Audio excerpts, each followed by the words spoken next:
की ज्या भूमीत मी जन्माला आलो तिच्या पोटात ही सारी लेकरे जन्मली आणि त्यांना आनंद करून उपाशी मारावं आणि हा देश ब्रिटिशांचा वसाहत म्हणून राहावा आणि आपल्यासारखे तरुण कुत्र्यासारखे पोट भरत राहावे हे माझ्याच्याने पाहणार नाही. वासुदेव बळवंत फडके सर्वात पहिल्यांदा रेल्वे खात्यामध्ये लिपिक म्हणून कामाला लागले. नंतर त्यांचं उत्कृष्ट कामगिरी आणि गुणवत्ता पाहून त्यांना लष्करी खात्यामध्ये काम मिळालं. पण हे काम करत असताना स्वतःच्या आजारी पडल्यामुळं वासुदेव बळवंत फडके यांनी सुट्टी मागितली, त्यासाठी विनंती केली. परंतु विनंती झुगारून ब्रिटिशांनी त्यांना कामावरती परत रुजू करण्यासाठी भाग पाडलं. त्याच्यामुळे नोकरीचा कसलाही विचार न करता वासुदेव बळवंत फडके आपल्या आईस भेटण्यासाठी आले आणि भेटेपर्यंत आईचा मृत्यू झाला.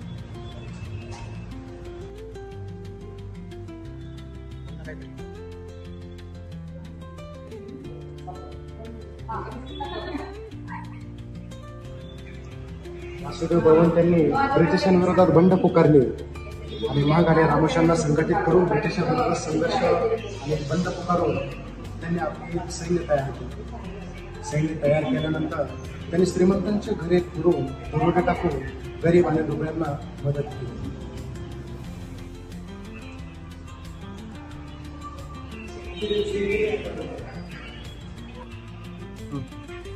वासुदेव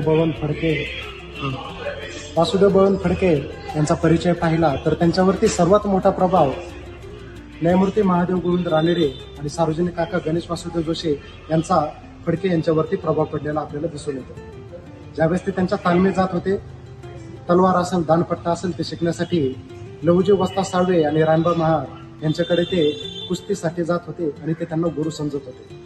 त्याच्यानंतर लहुजी वस्ताद साळवे यांनी सशस्त्र बंड करण्यासाठी मांग आणि रामोशांना संघटित करून ब्रिटिशांविरोधात संघर्ष आणि सशस्त्र बंड पुकारला. आणि हेच बंड करत असताना मुंबईमध्ये रिचर्ड टेम्पलची नियुक्ती केली आणि त्या रिचर्ड टेम्पलने घोषणा केली की वासुदेव बळवंत फडके यांचं जो मला मुंडकं कापून आणत त्याच्यासाठी सरकारने जाहीर केलेल्या बक्षिसापेक्षा 1.5 बक्षीस मी देईन. परंतु तरी देखील वासुदेव बळवंत फडके कोणालाही सापडले नाही. 1873 मध्ये ऐक्यवर्धिनी संस्था स्थापन करणारे हे आपले वासुदेव बळवंत फडके. त्याचबरोबर 1879 मध्ये विश्रामबाग वाड्याला आग लागली आणि त्याचा आरोप पूर्णतः वासुदेव बळवंत फडके यांच्यावरती लावला गेला. परंतु ह्या वासुदेव बळवंत फडके यांनी न लावता ती केशव रानडे यांनी आग लावलेली होती. पुन्हा नेटिव्ह इन्स्टिट्यूशनची स्थापना करणारे वासुदेव बळवंत फडके आणि त्यांचे सहकारी वामनराव भावे होते. त्याच्यानंतर मुंबईमध्ये कॅप्टन डॅनियलची नियुक्ती करण्यात आली वासुदेव बळवंत फडके यांना पकडण्यासाठी. त्यांच्यासोबत कॅप्टन ब्रेन असेल, क्रिप्से असेल आणि मेजर फुलटन असतील. ही 3 लोक मेजर डॅनियलची एक सहकारी म्हणून काम करत होते. तरी देखील वासुदेव बळवंत फडके सापडले नाही. परंतु शेवट असा झाला की वासुदेव बळवंत फडके हे गाणगापूर या ठिकाणी सापडले. त्यावेळेस त्यांना जन्मठेपेची शिक्षा सुनावली आणि ती शिक्षा सुनावत असताना पुणे येथे वकीलपत्र आपले सार्वजनिक काका गणेश वासुदेव जोशी यांनी हाती घेतलं आणि उच्च न्यायालयामध्ये महादेव चिमाजी आपटे यांनी घेतलं होतं आणि वासुदेव बळवंत फडके यांना जन्मठेपेची शिक्षा झाली.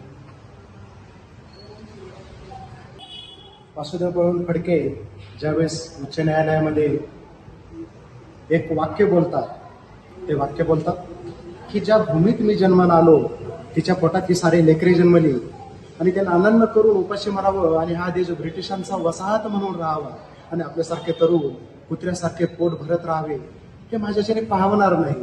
म्हणून वासुदेव बळवंत फडके यांनी सशस्त्र बंड पुकारले. परंतु त्यांना त्याच वेळी जन्मठेपेची शिक्षा झाली आणि त्यांचा 1883 मध्ये गाणगापूर या ठिकाणी मृत्यू झाला. तर नमस्कार, मी सागरराव तुमचं मराठी न्यूज मध्ये स्वागत करतो.